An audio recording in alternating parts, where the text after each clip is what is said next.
Si vous le voulez bien, Guérin Yannick présent, Gabriel Germain, présent.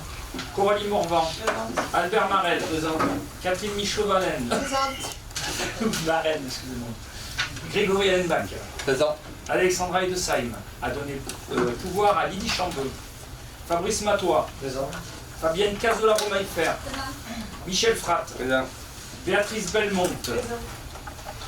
Frédéric Ledescarde, présente. Natacha Arnaud a donné pouvoir à Fabienne Cazola-Romaïfer.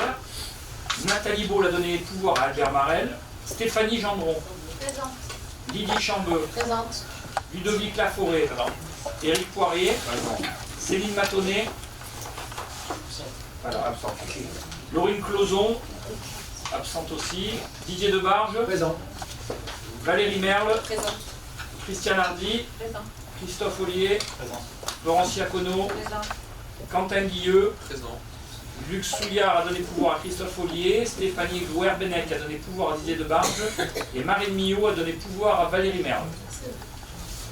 On va maintenant voter pour secrétaire. Donc, je vous propose pour son anniversaire de voter pour Lydie Chambeux. Joyeux anniversaire. Merci. Alors, qui est contre? Tous. Pas l'anniversaire avec le secrétaire. Qui s'abstient? Unanimité. Merci et joyeux anniversaire. Merci. On va commencer par le compte rendu du précédent conseil municipal. Est-ce qu'il y a des questions? Pas de questions, on passe au vote. Qui est contre? Qui s'abstient? Unanimité, je vous remercie.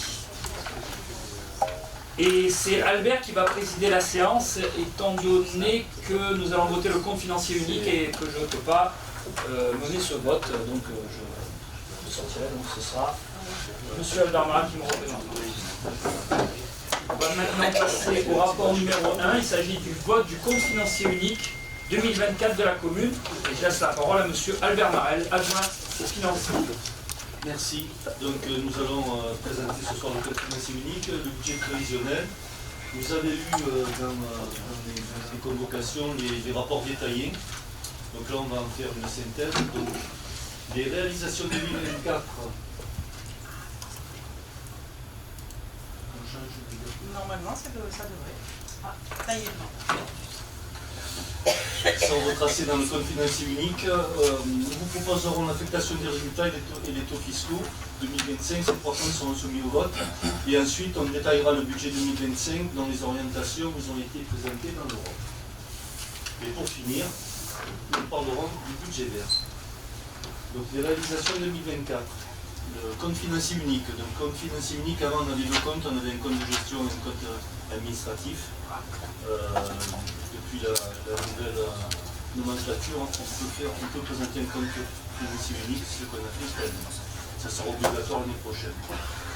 Donc on constate aucune anomalie entre la compta de l'ordonnateur, donc la mairie, la nôtre, et le comptable de la DGFiP. Les résultats en fonctionnement pour 2024, l'exercice 2024 fini en fonctionnement à 1 12 000 €. Les excédents de l'exercice N-1, donc les reports de 2023, étaient de 2 037 000 €. On a un résultat de clôture en fonctionnement de 3 049 000 €. En invest, on a un résultat de l'exercice de moins 724 000 €. Le solde des restes à réaliser est à 224 000.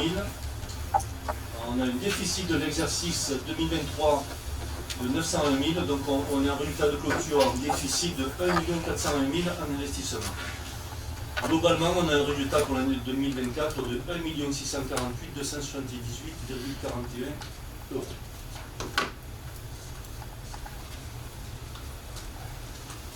Donc si on détaille le compte financier, les recettes de fonctionnement, on a 12 181 000, dépenses 11 169 000, donc on a bien un résultat de 1 12 000 qui est en autofinancement, qu'on bascule sur les dépenses d'investissement. Donc la section d'investissement a un résultat annuel en déficit de 500 000 €, si on prend les 724 et la différence des restes à réaliser qui sont de 224 000. Après la prise en compte des résultats antérieurs des restes à réaliser, on finit l'année à 1 648 000, c'est ce qu'on a en haut à droite, excédent 2024, 1 648 000. Les dépenses d'investissement 2024, donc 3,9 millions et les recettes 3 196 000. Donc on a une année qui est positive, plutôt intéressante, mais on doit continuer à rester prudent.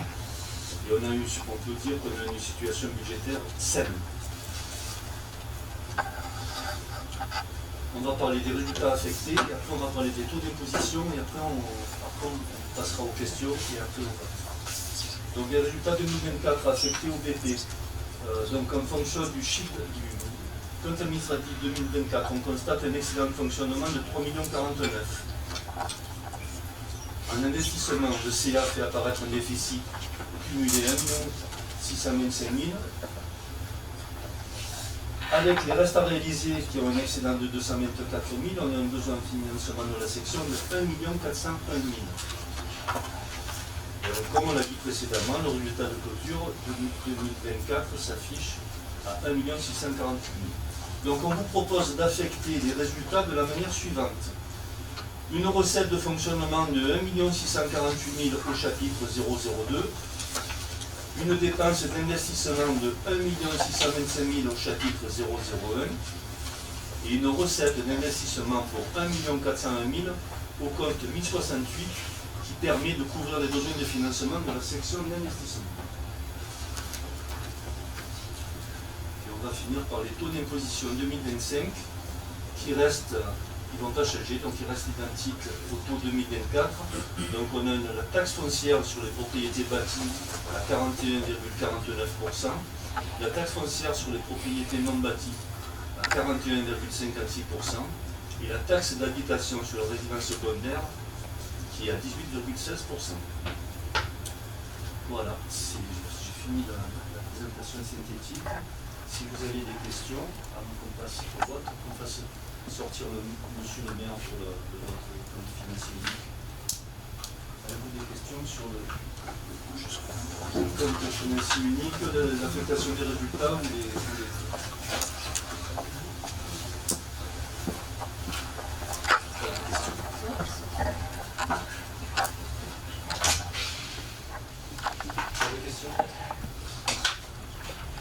Donc on va voter le compte financier unique. Alors, qui est contre?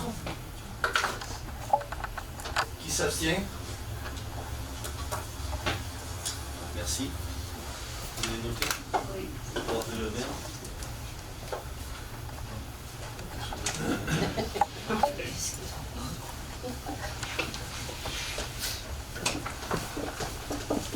Pour l'affectation des résultats, qui est contre? Qui s'abstient?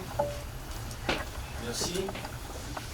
Et pour les taux d'imposition, la stabilité d'imposition, qui est contre? Qui s'abstient? Merci. On passe au rapport numéro 4. Le vote du budget primitif 2025 de la commune. Je redonne la parole à Albert Marais. Alors, le budget prévisionnel 2025. On y va.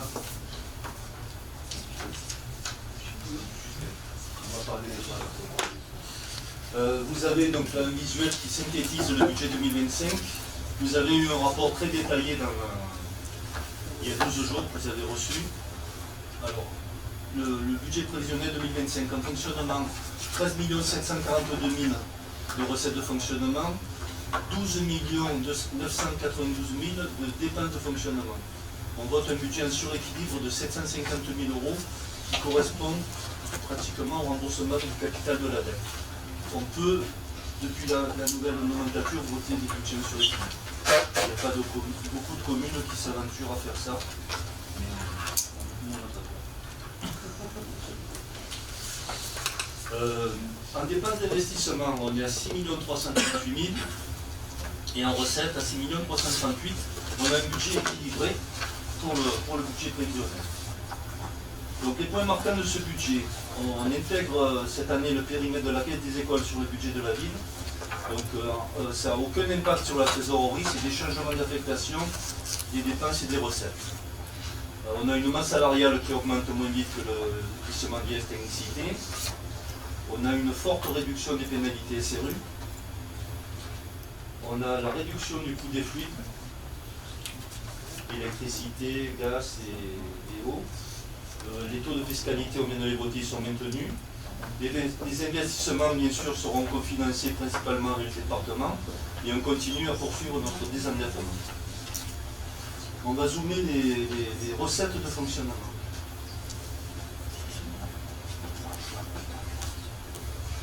C'est bon?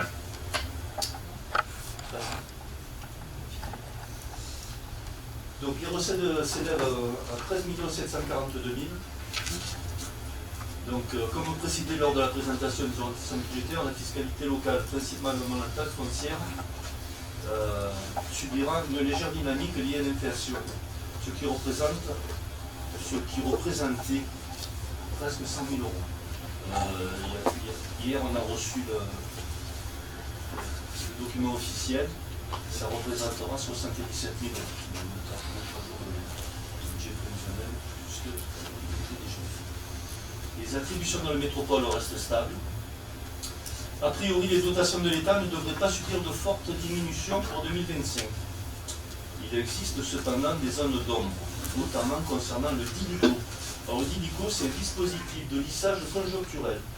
C'est un nouveau mécanisme qui devrait contraindre les communes à participer à l'effort commun visant à réduire le déficit public, c'est-à-dire celui de l'État. On ne sait pas si ça sera en moins sur les recettes ou en plus sur les dépenses. Mais bon, pour l'instant, c'est une bonne interrogation. Les dépenses de fonctionnement, on les a estimées à 12 992 000 euros. Donc on a dit deux bonnes nouvelles, une forte réduction des pénalités SRU, la carence en logements sociaux qui devrait passer en 2024, on payait 350 000 euros. En 2025, on paiera 91 000 euros, grâce à un travail d'optimisation et de déduction. La seconde bonne nouvelle, c'est la continuation de la diminution du coût des fluides, avec une dépense prévisionnelle de 580 000 euros pour l'électricité, le gaz et l'eau, et en 2024, on était à 772 000 euros. Et comme je vous l'ai dit précédemment, les dépenses de personnel, elles vont augmenter, mais elles seront inférieures au glissement vieillesse technicité, qui est estimé à 2,5%. Un petit zoom sur les dépenses d'investissement. Donc là, vous avez le tableau avec, depuis 2017, les dépenses, le budget et le total réalisé. On peut voir qu'on se rapproche entre le budget et le total réalisé depuis 2021, on est très proche. Donc en 2025, on a des dépenses qui devraient s'élever à 3,6 millions.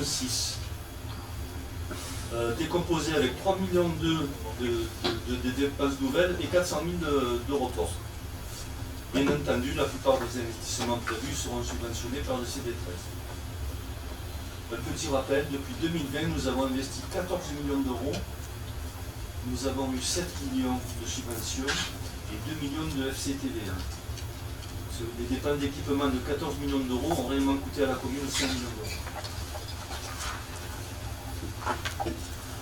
On va zoomer un peu sur les investissements, donc vous en avez la liste. 3 562 000 euros de crédit inscrits au budget. Réalisation d'un parking au centre-ville, des travaux de voirie, notamment au quartier de la Colline, la poursuite de la rénovation énergétique des bâtiments communaux, l'aménagement d'espaces verts afin de limiter les égouts de chaleur, la poursuite des travaux d'éclairage public afin de réduire la consommation et d'augmenter la performance, l'acquisition de matériel informatique, logiciels et travaux d'infrastructure, la poursuite du plan mobilité, les travaux en faveur des équipements sportifs et le renouvellement de certains équipements dans la salle de spectacle. Comme on l'a noté, on l'a présenté, on reste sur des investissements dynamiques pour l'année 2025. On va passer à l'encours de la dette.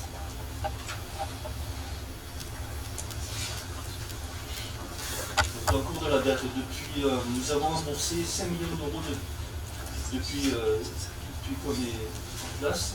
5 millions d'euros capital de la dette. On est passé de 10,3 millions à 5,2 millions.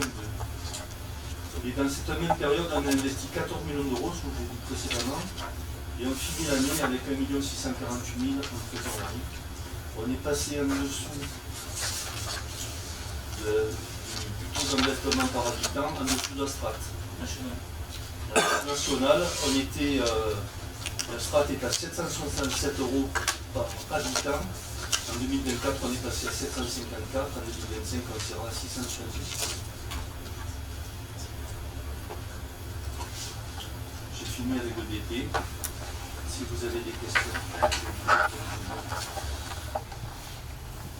Donc il va être proposé à l'Assemblée délibérante de procéder à un vote global du budget comité 25 et à ce titre-là, je vais proposer aux membres du conseil municipal qui ont un rôle prépondérant dans les associations qui ont des subventions cette année de ne pas prendre part au vote. Voilà, donc quand on dit, c'est en général c'est les bureaux. Voilà. Moi, j'hésite plus. On demande si tout le monde est favorable pour un vote global. D'accord. Est-ce que tout le monde est d'accord pour qu'on fasse le vote Le CSA, il est voté sur une délibération, tu peux. Donc, est-ce que vous êtes d'accord pour qu'on procède à un vote global du budget primitif 2025 qui est contre? Qui s'abstient? Parce que sinon on est obligé de voter chapitre par chapitre, ça dure trop. Donc, on va passer au vote. Qui est contre ce budget primitif 2025? Qui s'abstient? Qui est adopté, je vous remercie.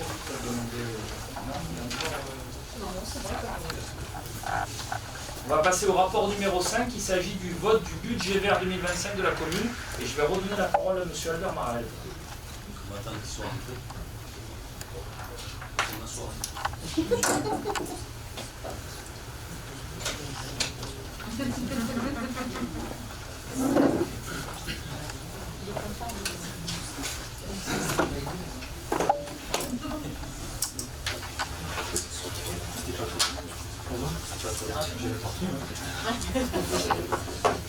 Bon, le budget vert de la commune. Donc, dans le dossier de convocation, vous avez eu le rapport détaillé. Je vais essayer de vous en présenter une synthèse. Donc, avant de parler de notre budget vert, je vais vous présenter succinctement l'annexe environnementale du CFU. Dans le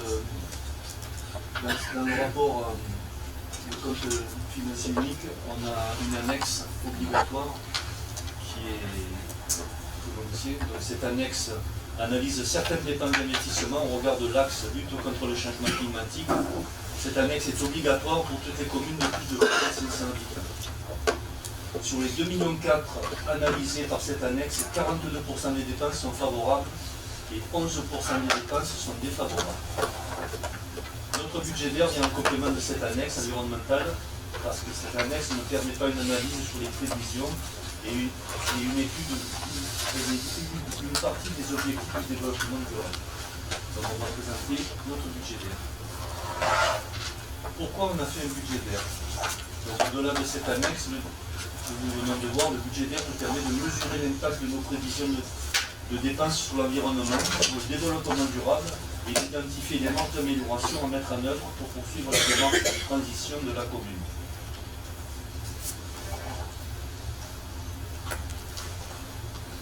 Notre méthodologie. Alors la méthodologie mise en place pour ce budget vert. Tous les services ont eu interrogé à travers le fichier Excel du budget prévisionnel 2025 qui a été automatisé. Chaque ligne de leur dépense de leur périmètre regarde 3 questions. C'est les lignes de dépenses sur le chapitre 011, c'est des charges à caractère général, et les dépenses d'investissement inscrites au chapitre d'immobilisation, chapitre 20, 21 et 23. Donc pour chaque ligne, 3 questions. La dépense doit-elle être analysée? Donc ça c'est une grande partie de l'automatisme du fichier Excel qui y répond. Cela permet d'exclure les dépenses dont aucune action n'est possible, comme les taxes et les droits d'auteur, des choses sur lesquelles on n'a pas d'action. quelle part de la dépense contribue à l'atteinte d'un objectif de développement durable? Donc on a quatre valeurs, 0%, 33%, 66% ou 100%. Et quelles sont les cibles de l'action favorable au regard des trois axes, social, environnemental et économique? Il y a 20 cibles réparties dans ces trois axes. Quels sont les résultats suite à cette analyse? Pour les chapitres donc, 0, 11, 20, 21, 23, nous avons analysé 7 245 000 euros. Sur ces 7 245 000 euros, 51% des prévisions de dépenses ont un impact favorable. Ces 51% se décomposent de la manière suivante. 23% en faveur de l'action sociale, 16% en faveur de l'environnement et 12% pour le développement territorial. On va jouer sur l'axe social. Alors, l'axe social. Parmi les dépenses en faveur de l'axe social, il y a trois actions principales qui permettent de préserver la sécurité des biens et des citoyens, de favoriser le vivre ensemble et de rendre accessible pour tous la pratique du sport. Les exemples de ces principales dépenses, l'entretien et la réparation des bâtiments publics, concurrent la sécurité des usagers, les dépenses en faveur de la jeunesse, marché l'eau à la grange, participant à l'animation de la commune, et l'installation d'aires sportives extérieures favorisant la pratique sportive. Sur l'axe environnemental, donc, parmi ces dépenses, il y a trois actions principales qui permettent de promouvoir la sobriété et l'efficacité énergétique limitant les gaz à effet de serre, développer les mobilités douces et ou décarbonées bénéfiques à la santé, à la qualité de l'air et au climat, et de contribuer à offrir plus d'espaces verts ou naturels au plus grand nombre. Les principales dépenses de ces axes sont l'entretien et la réparation des bâtiments visant à limiter les consommations d'énergie, les dépenses en faveur des mobilités douces qui permettent de réduire les émissions de gaz à effet de serre dues au transport, et les travaux en faveur des espaces verts éligibles au dispositif Provence verte du département, qui font la promotion de la biodiversité et la renaturation des espaces publics. Enfin, pour le dernier axe, développement économique, parmi les dépenses en faveur du développement économique, il y a trois actions principales qui permettent de moderniser les infrastructures en tenant compte de leur impact sur l'environnement, contribuer à offrir plus d'espaces verts ou naturels au plus grand nombre, promouvoir des modes de consommation et de production durables. Les principales dépenses dans cet axe sont la création d'un parking au centre ancien, les travaux de voirie qui concourent à l'activité commerciale et les travaux en faveur des espaces verts éligibles au dispositif Provence verte du département.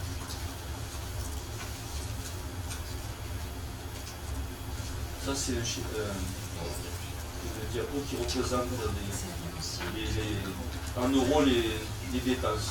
Les services, bien sûr, qui ont le plus d'impact en euros dépensés sont le service voirie et réseau, le service d'entretien des bâtiments, les services espaces verts.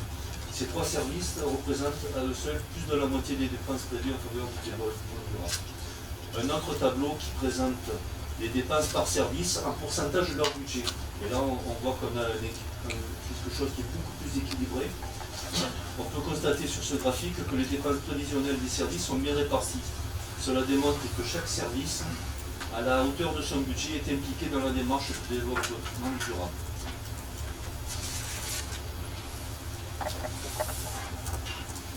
Et ce budget vert est transposable. Comme expliqué dans le rapport du budget vert, la méthodologie choisie peut être adaptée afin de définir des grilles d'analyse communes avec d'autres partenaires.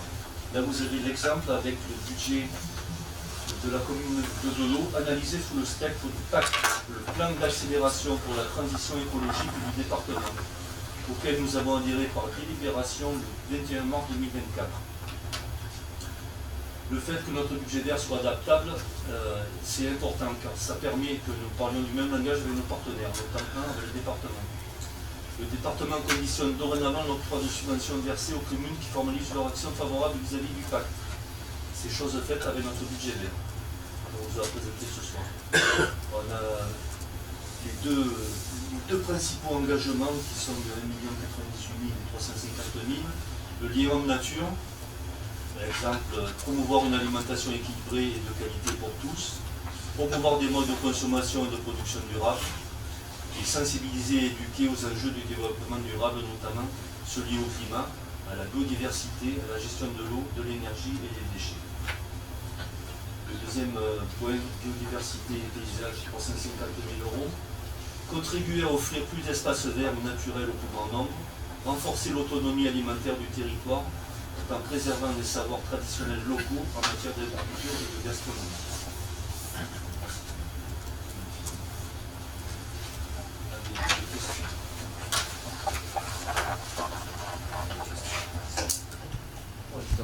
Je tiens à quand même souligner le travail énorme des services financiers de la ville. Parce que mettre en place un budget vert, c'est aussi changer les habitudes, c'est créer des nouveaux outils.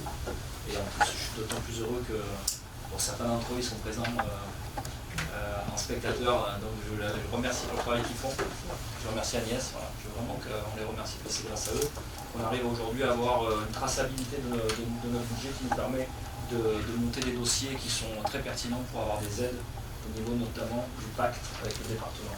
Donc merci à eux et on va passer au vote si vous voulez bien. Qui est contre? Qui s'abstient? Je vous remercie, le rapport numéro 5 est adopté. On va passer au rapport numéro 6. Il s'agit de l'attribution d'une subvention au Centre d'activité sociale et de loisirs CASL. Et je laisse la parole à M. Gabriel Germain.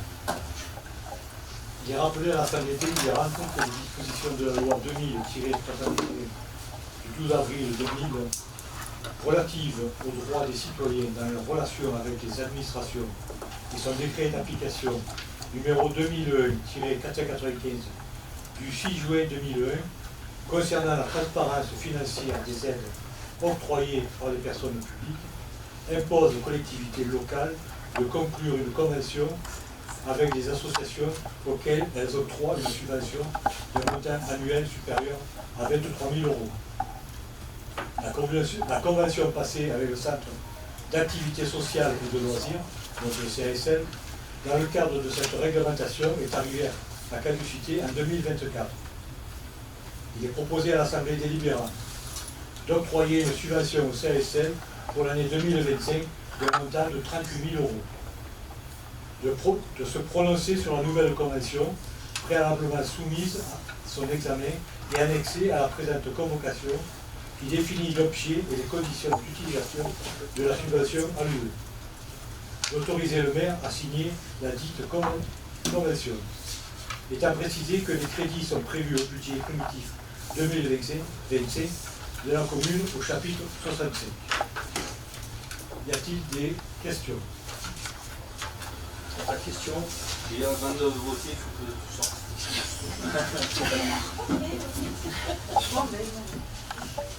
Pas longtemps. Donc, sur ce rapport-là, qui s'abstient? Qui est contre? Unanimité, je vous remercie. On peut faire un peu,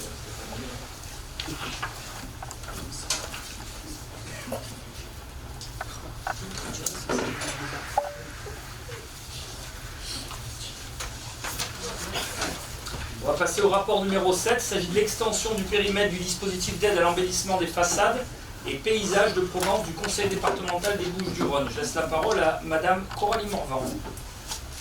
Alors, il est rappelé à l'Assemblée délibérante que depuis quelques années, la commune s'est engagée dans un projet de requalification et de dynamisation du centre ancien. Cet engagement se décline notamment par la mise en place d'une opération de façade couvrant une partie du centre ancien. Effectivement, on avait dans cette première convention tout le pourtour de la place Caire, où effectivement on a eu des réalisations en partenariat donc, avec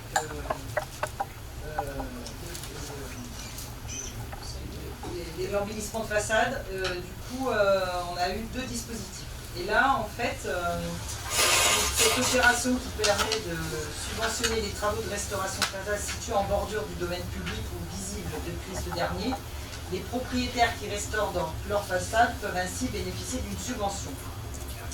Donc, pour autant, il est apparu à quelques reprises des demandes de propriétaires situés hors ce périmètre. Donc la commune souhaite donc faire évoluer le périmètre actuel en incluant les façades de la rue de la Tour, la rue de Carlotti, ainsi que celle de la rue du Château d'If. Donc là, vous avez le plan du centre ancien. Et donc vous avez vu que le périmètre il est vraiment élargi, puisqu'avant on n'avait que le pourtour de la Placière. Donc on a eu quelques demandes de dossiers. Alors après c'est un peu draconien, mais les gens sont quand même intéressés, puisque ça concerne la façade, ça concerne les volets, ça concerne les fenêtres et ça concerne les gouttières. Donc en fait, quelqu'un qui rénove peut vraiment bénéficier d'une subvention, une aide conséquente pour faire un embellissement important. Donc il est proposé à l'Assemblée délibérante d'approuver l'extension du périmètre d'opération façade par les rues de la Tour, Pierre-Loti, Château-d'If, figurant donc sur l'annexe que je viens de vous présenter. Le conseil municipal est invité à se prononcer sur l'extension du périmètre d'intervention et d'autoriser donc M. le maire à signer tous les actes et documents relatifs à cette opération. Il faut quand même rappeler quand même que ce sont des systèmes qui sont mis en place pour l'embellissement des centres anciens. Oui, oui. Pas des périmètres de toutes les villes, de toutes les rues, de toutes les villes, hein, sinon ce serait impossible de mettre en place. On l'a déjà fait au fur et à mesure parce que c'était quand même, ça avait un certain prix. Et puis il faut dire aussi que les dossiers sont durs à monter parce qu'il y a quand même des exigences au niveau du CLE, notamment au niveau des revêtements à la chaux, les bois, ça doit être vraiment des boiseries. Donc finalement, on pourrait croire que c'est un don venu du ciel, mais il n'y a pas tant que ça qui s'en servent, mais ça nous permet quand même de, par exemple sur le centre, je crois qu'on a encore 2 dossiers en cours. Hein, on en a validé 2 et on en a 2 en cours. Voilà, donc ça permet quand même d'avoir une espèce d'homogénéité de l'embellissement du centre-village. Voilà, c'est un travail progressif dans le temps, et là c'était bien de pouvoir l'élargir à toutes les petites rues qui sont un peu en continu du village. Est-ce qu'il y a des questions? La question passe au vote. Qui est contre? Qui s'abstient? Unanimité, je vous remercie. On passe au rapport numéro 8. Il s'agit de l'approbation de la convention d'intervention foncière et d'aménagement rural relative à la mise en œuvre du programme d'action du périmètre de protection et de mise en valeur des espaces agricoles et naturels périurbains, le fameux PEN, sur la période 2025-2026. Et je redonne la parole à Corinne Morand. Alors, il est rappelé à l'Assemblée délibérante que par délibération du 4 octobre 2010, elle s'est prononcée favorablement sur le projet de création donc, du PAEN sur le secteur des plans de Velot. Cette délibération du 20 mai 2011, le Conseil général, qui est maintenant Conseil départemental, a adopté la création de ce périmètre. Le PAEN est un outil d'intervention foncière assorti d'un programme d'action qui précise les aménagements et les orientations de gestion destinés à favoriser l'exploitation agricole. Le projet d'aménagement et de développement durable, donc notre PADD, et du plan local d'urbanisme de notre PLU, approuvé en 2015, affiche donc la volonté de poursuivre la politique de soutien à l'agriculture, notamment à travers son PAEN. Les précédentes conventions ont été établies afin de coordonner l'intégrité des actions foncières et l'animation technique de terrain nécessaire à la mise en œuvre du programme d'action sur le secteur du PAEN. Donc la métropole, qui était partie prenante de la convention depuis 2018, n'est désormais plus désignée comme partenaire de la nouvelle convention annexée à la présente convocation. Elle sera néanmoins associée en fonction de l'ordre du jour au comité de suivi technique ou même titre que d'autres éventuels partenaires. La métropole reste intégrée à la veille foncière dans le cadre de la convention d'intervention foncière métropole signée en 2022 avec la commune et la SAFER.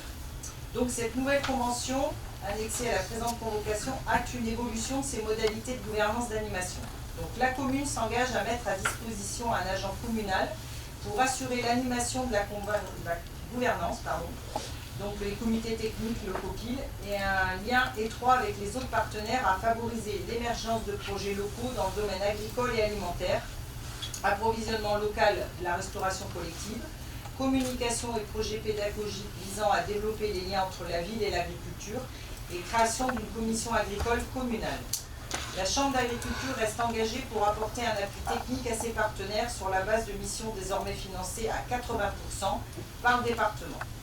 Donc il est proposé à l'Assemblée délibérante de poursuivre les actions menées dans le PAEN en approuvant cette nouvelle convention qui succède à la précédente entre le département des Bouches-du-Rhône, la Chambre d'agriculture des Bouches-du-Rhône, la SAFER, TACA et la commune de Velay.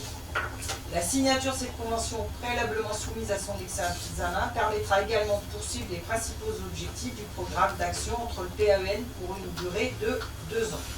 Le conseil municipal est invité à approuver le projet de convention joint en annexe de la présente convocation et à autoriser le maire à signer la dite convention. Est-ce qu'il y a des questions sur cette réorganisation du PAEN? Il n'y a pas de questions. On va passer au vote. Qui est contre? Qui s'abstient? Le rapport est adopté. On va passer à une délibération qui concerne le SIVU, qui est le syndicat intercommunal à vocation unique du centre hospitalier du Pays Salonnais. Afin de changer l'objet et la dénomination, il est prévu d'élargir les compétences du SIVU à l'acquisition de tout matériel mobilier pour améliorer l'offre de soins, alors qu'initialement il s'agissait uniquement d'acquérir le terrain permettant l'installation de l'hôpital.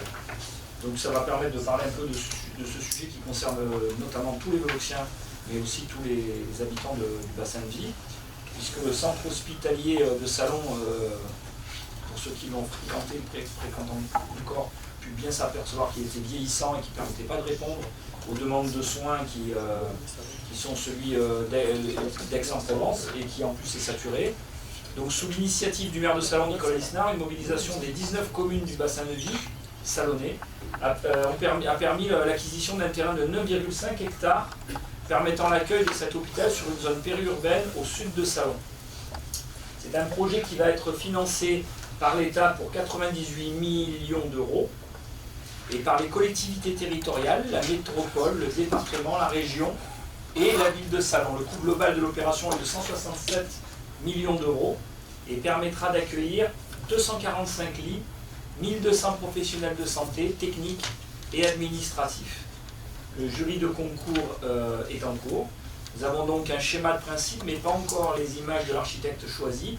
Et ce projet pourra être présenté à ma demande aux Voloxiens à la rentrée de septembre, lorsque les lauréats seront choisis et que nous aurons une vision un peu plus claire de ce qui sera défini. Ce sont des travaux qui auront lieu entre 2027 et 2029. Je rappelle que la ville de Velot a participé pour 88 000 euros, portant sa pierre à l'édifice, comme les autres villes du pays salonnais. Donc je peux souligner la bonne coordination des acteurs, des maires, afin de pouvoir répondre à cet enjeu de santé des administrés du bassin de vie. Voilà. Ces changements de dénomination, ils viennent aussi du fait que on s'est aperçu aussi qu'il allait y avoir des besoins, notamment il n'y a pas très longtemps dans l'achat d'un mammographe au service, et il y a eu un travail de sensibilisation et de dons qui ont permis de récolter de l'argent pour ce mammographe, et il y a d'autres choses, d'autres besoins qui se font sentir, et le fait de ce changement de dénomination permettra au SIVU de pouvoir faire de l'achat de matériel si le besoin s'en fait sentir. Voilà. C'est vraiment un très très beau projet, c'est pour ça que pour en avoir vu les esquisses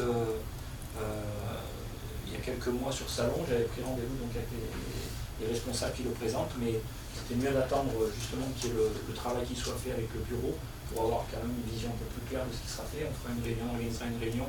Je pense que ça intéressera beaucoup de gens parce que au-delà de l'édifice en lui-même, il y a aussi tout un ensemble d'écoles qui vont pouvoir naître autour de cet établissement, notamment les écoles d'infirmières et dans différents domaines médicaux. Donc c'est vraiment aussi un plus pour les enfants et pour les élèves et les étudiants qui vont pouvoir se former en lien avec ce nouvel équipement qui sera, j'espère, digne de ce nom, mais je ne sais pas trop du tout.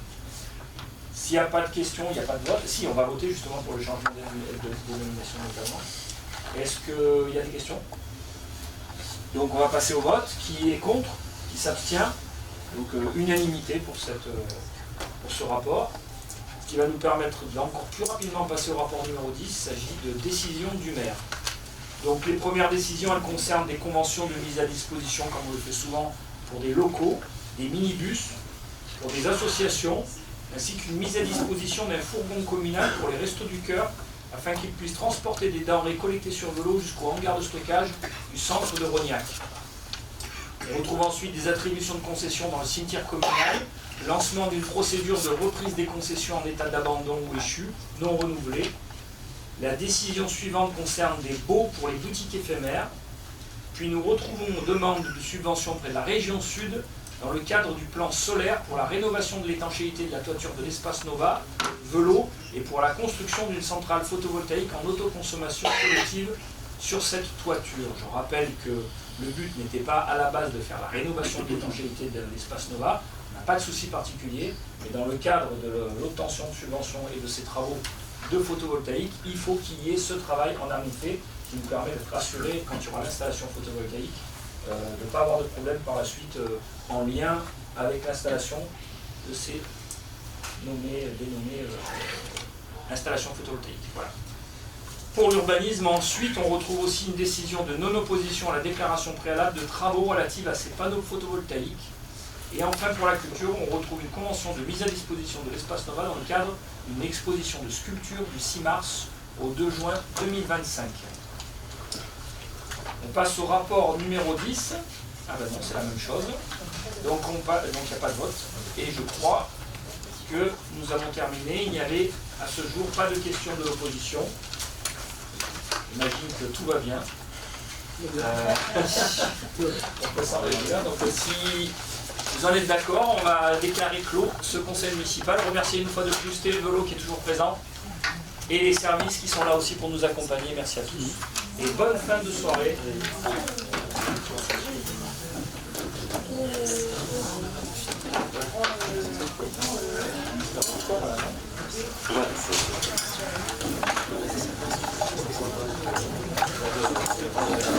De vote du budget.